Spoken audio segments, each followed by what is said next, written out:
to this wonderful theosophist that was Joy Mills. I will present a little bit of her life, and finally, I will present a small video for you to have an idea of how wonderful was this woman.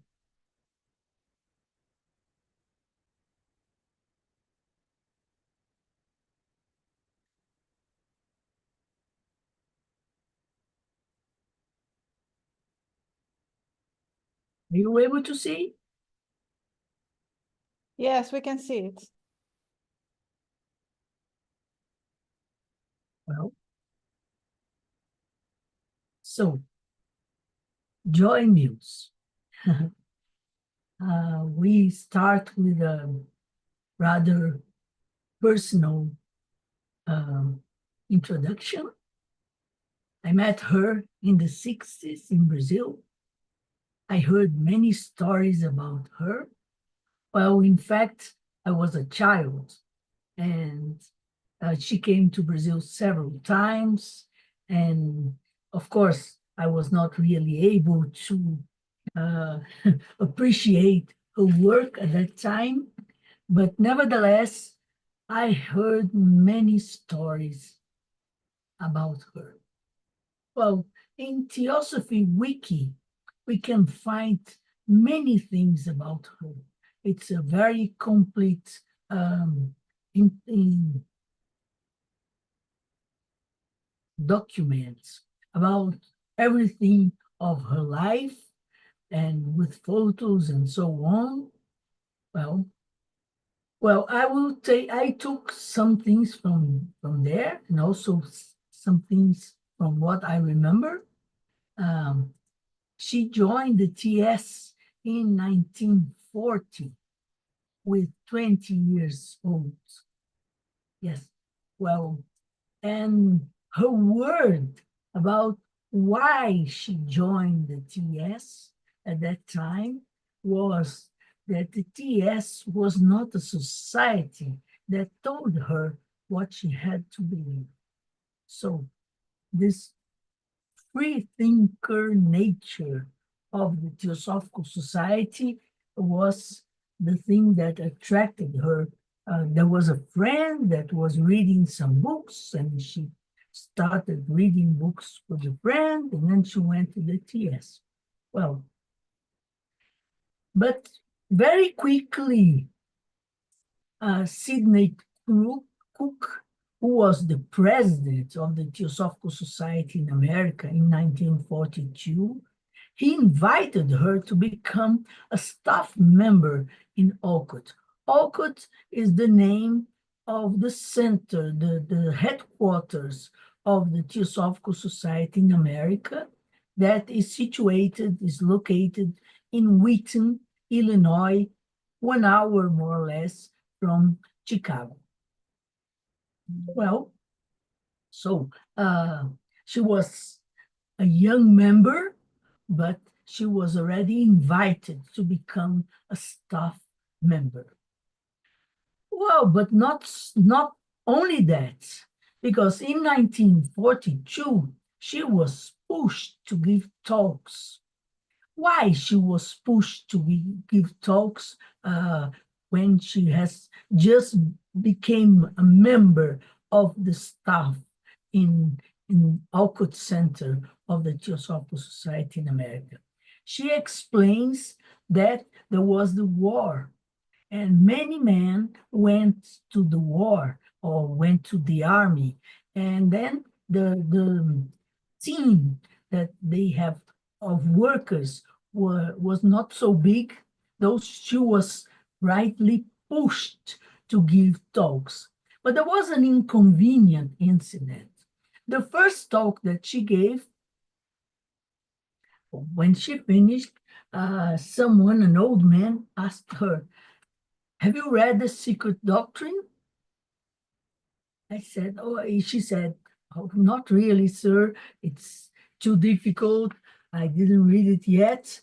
And then she said that he would write to the president of the Theosophical Society saying that she could not be giving talks if she didn't read the secret doctrine. And of course, in her first talk, that was really an inconvenient incident. And right after, she went back to Walcott, talked to the president, and he said, "Oh, don't bother, just read the secret doctrine, and that's it."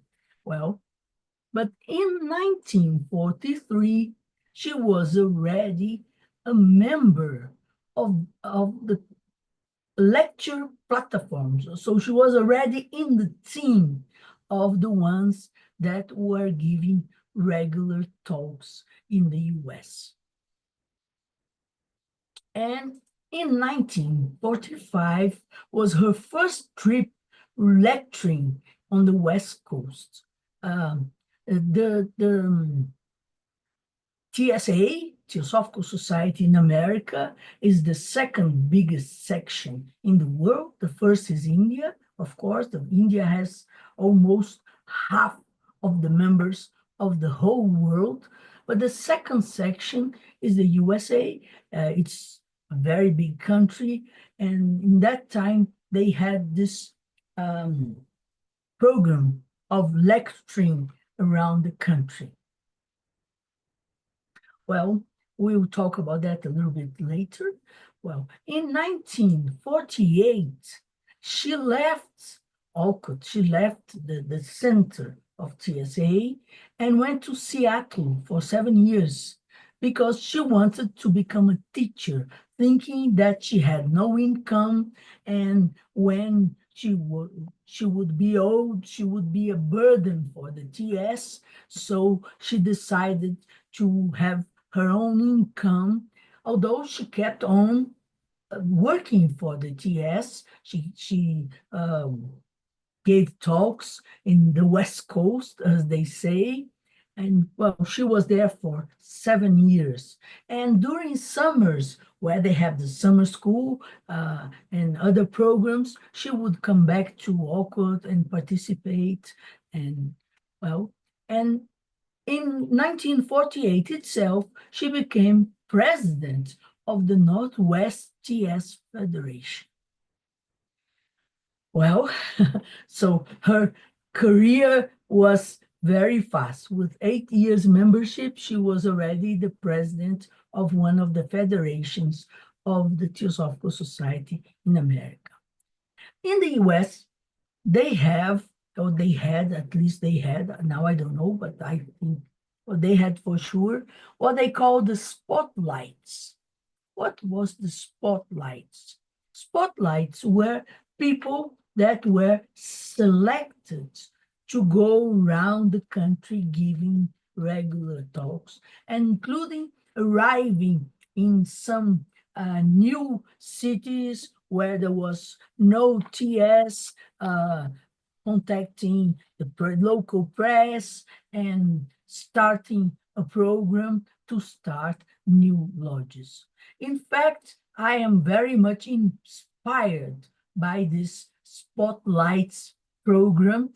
That was something that I heard a lot in my childhood, and somehow, according to my means, I'm trying to do something like that. Well, coming back to Joy Mills, in 1955, Jim Perkins, that was the president of the TSA at that moment, invited her back to Alcott, saying, "Oh, we cannot stay without you." And then she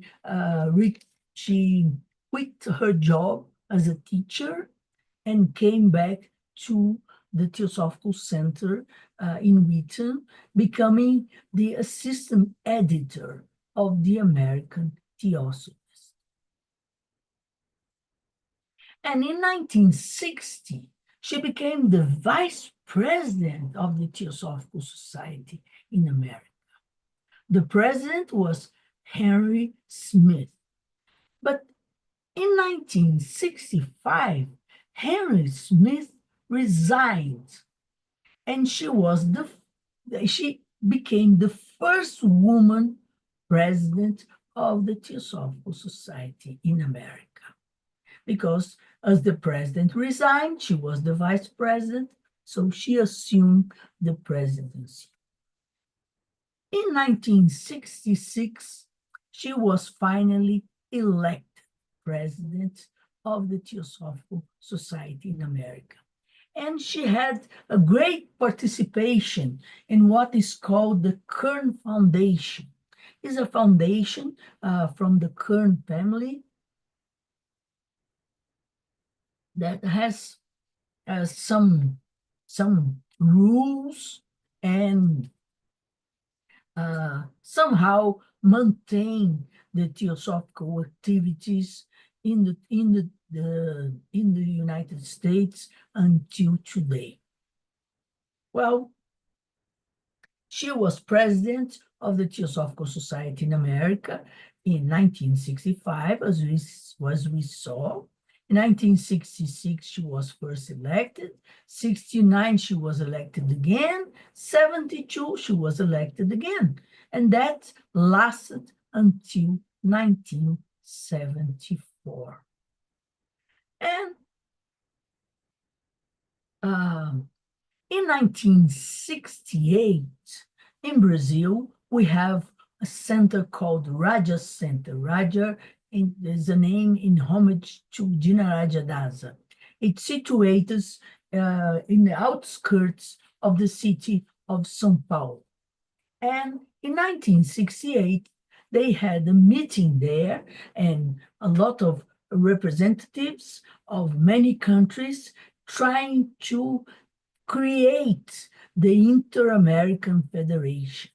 John Coates was there. Also, I think 12 countries were represented to discuss and to make the plans for the creation of the Inter-American Federation. In this moment, Ulysses Riddle, my father, was appointed by Joy Mills to be the organizing secretary of the new federation. Him, as a lawyer and as an active member of the Theosophical Society in Brazil, was in charge of creating the rules and creating the whole administrative structure of the Inter-American Federation. 3 years after, in Bogotá, the capital of Colombia, was the formal creation of the federation. And Luiz Spirani, by suggestion of my father, Ulysses Riddle, was elected the first president of the Inter-American Federation. Well, that was 73, 68, 71. Well, 73, John Coates became the international president of the Theosophical Society. And he immediately invited his very good friend, Joy Mills, to be the vice president of the Theosophical Society, International Theosophical Society, ADIAR. And she was there, well, when she moved to ADIAR, and she was there until 1979, when, unfortunately, John Coates died.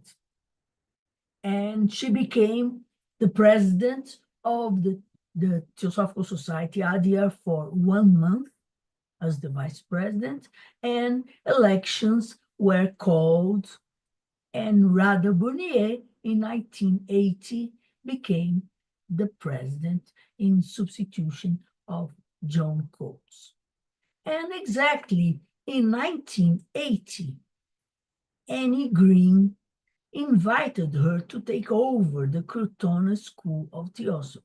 That Crotona School of Theosophy that Erica was talking about in Ohio, California, and she was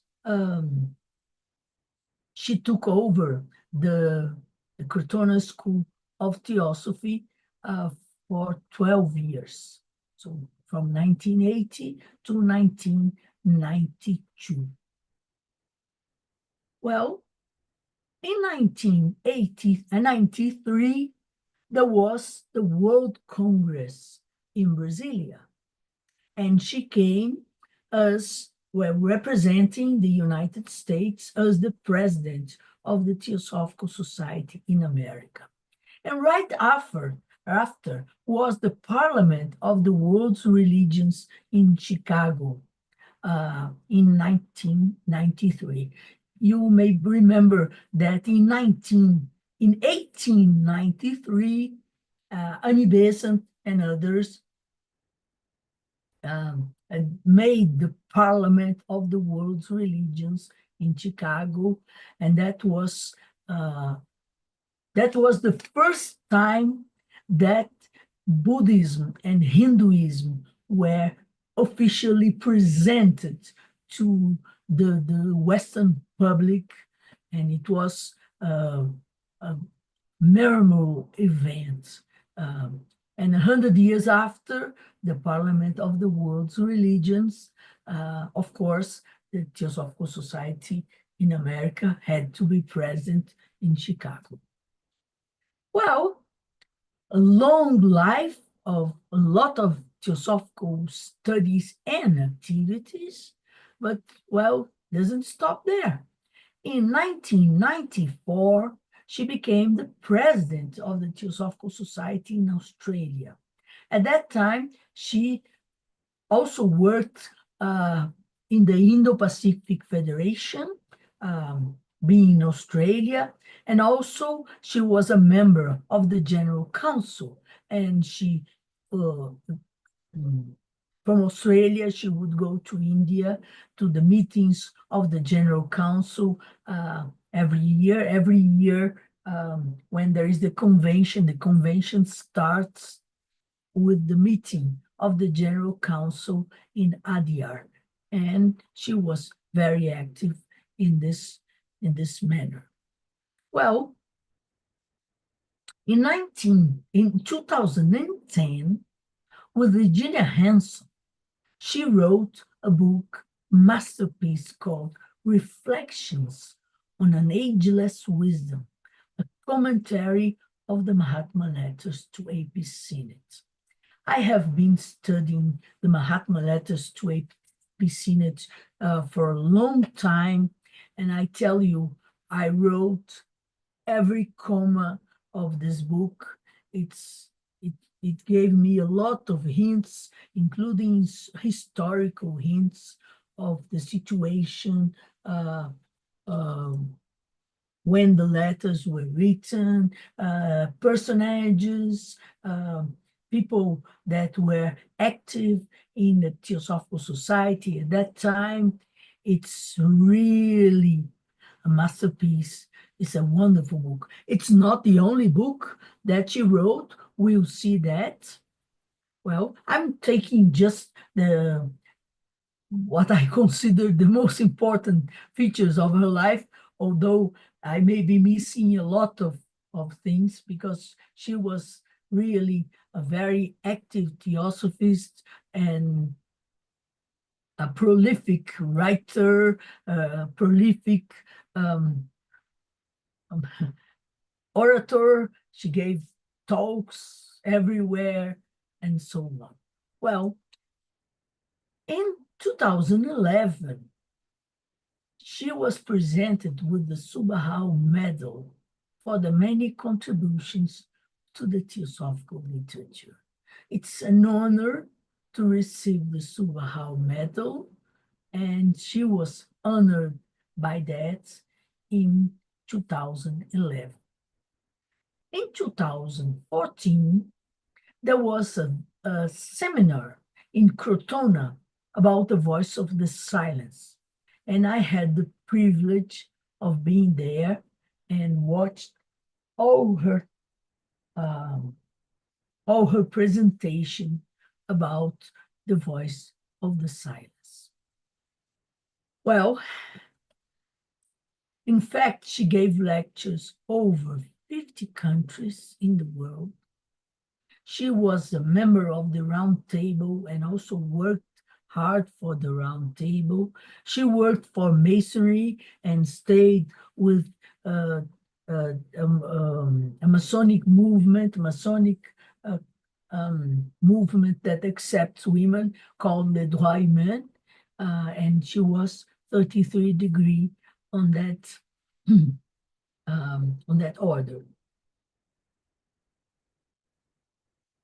Well,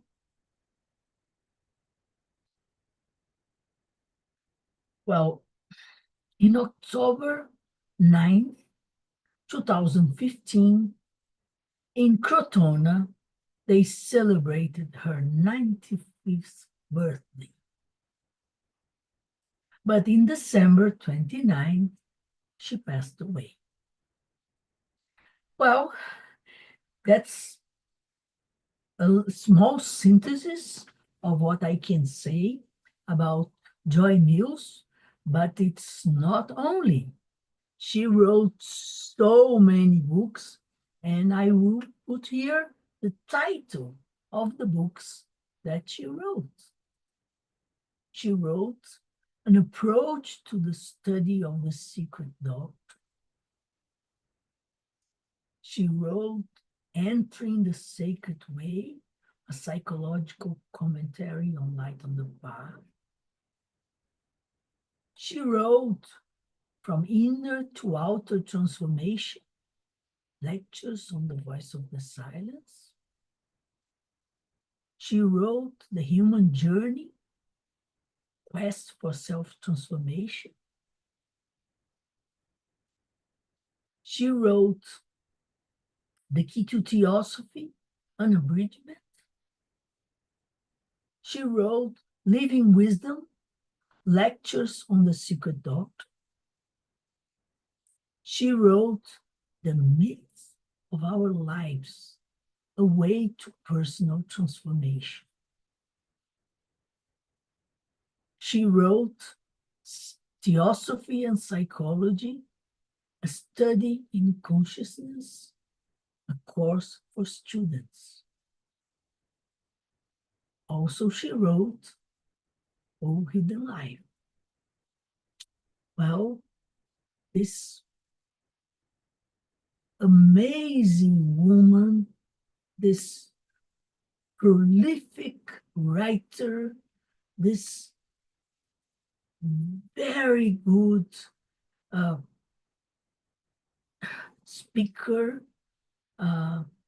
very intelligent woman who assumed not only um, teaching functions, but also administrative functions, was really a blessing for the world of the Theosophical Society.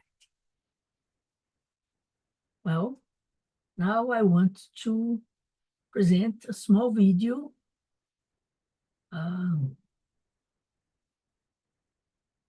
Let me see here. I have to stop sharing this.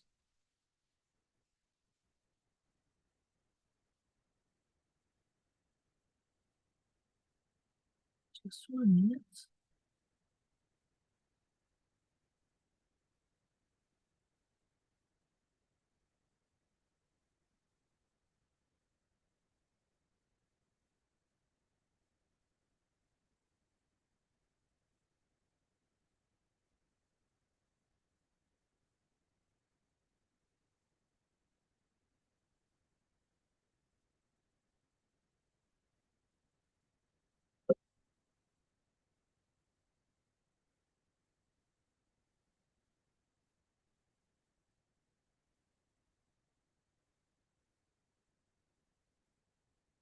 Been interested in philosophy, and of course, inevitably interested in why things happened to me the way they had.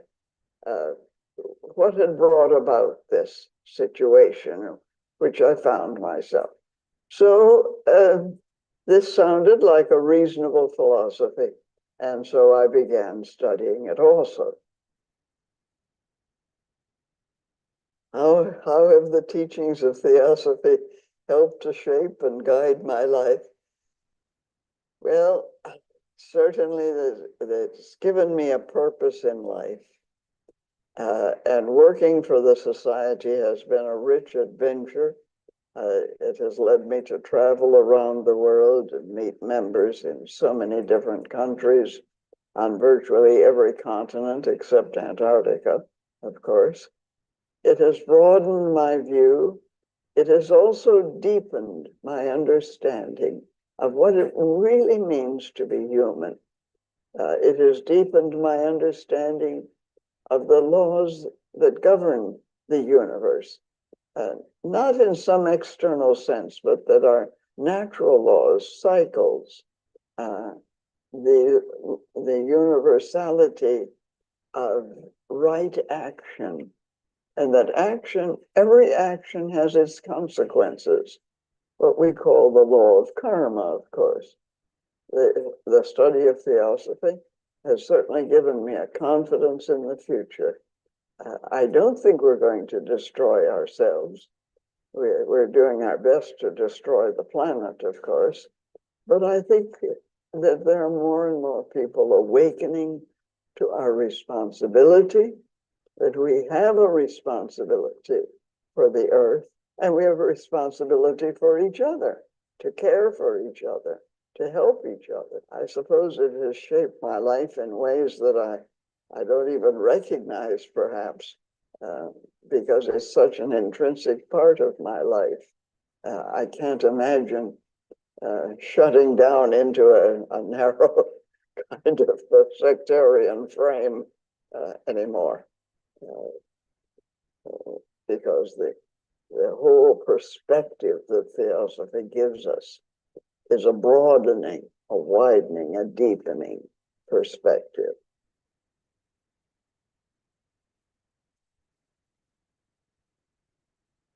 I think there is no other organization that is promoting or standing for the same ideals that the Theosophical Society is standing for through its objects at studying, understanding the peoples of the different religions, the different cultures, and trying to build bridges and to recognize that the reason for understanding all of that is because we're all brothers and sisters. We're all united. We're all derived from the same ultimate reality. And so it seems to me that the work of the Theosophical Society still is not completed. We have still much to do. We look at in the third object, the development of the human being. What is it to be genuinely human? Now, if we talk about the powers latent in humanity, in one of our texts, the Mahatma letters, these were referred to as the deific powers, the godlike powers. We are creators in our own right. And to really understand what it means to be human, this, I think, is part of our work. So that we're not just following our animal instincts of fighting or trying to get more, the greed and jealousy and all of that. Humanity needs to go beyond that. The message of brotherhood, true brotherhood, that we all derive from the same source. This is important. It's not easy to get it across, but this is, I think, the essential message that Theosophy art offers to the world today. The society still has work to do. There's always more to be studied, to be learned in Theosophy. Put it in today's language. Speak to today's problems. Live it now.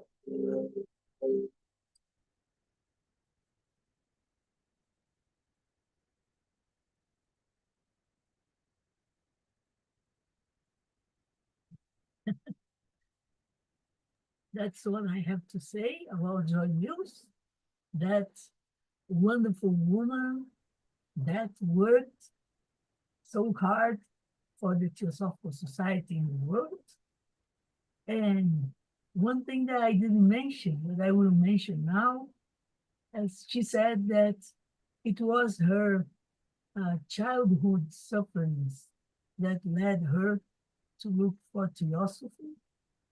And in fact, sometimes we don't value enough the circumstances of our karmic life that somehow pushes us forward. And well, she mentions that she didn't have a happy childhood. She lost her mother very early, and this led her to look for the meaning of life, to to try to understand what is life about. And it was the teaching of reincarnation, the first time that she found the teaching of reincarnation that gave her answers to the problems she lived before. And well, we are very glad that uh, such a person have encountered deep, deep answers in theosophy and helped us also to keep on searching. And as she said, in the last words she said, there's still a lot of things to do. The world still needs a lot of theosophy. The message of brotherhood, well, it's certainly better than in the time of HPV, but it's not good enough in the world today. We still have a lot of work to do. Well, thank you very much for the invitation.